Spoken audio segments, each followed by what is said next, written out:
We know that k is in between a -10 and a 10, but the -10 and the 10 are not included because you do not have less than or equal to or greater than or equal to.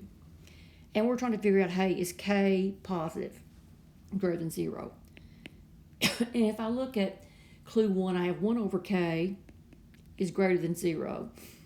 Well, that works because in the numerator you have 1 and it's positive, and for you get the denominator has also got to be positive. Otherwise, you'd have a negative. If k was negative, you'd have 1 over a negative number, and that would be negative, and that would not be greater than 0. So 1 over k is greater than 0 tells me that k is greater than 0. Clue 2, k squared is greater than 0. That's not true because k could be -2, and -2 squared is +4, which is greater than 0. Or k could be +2, and that's 4, which is greater than 0. But I can't answer the question, is k greater than 0? Sometimes it is, sometimes it isn't. So the answer is A.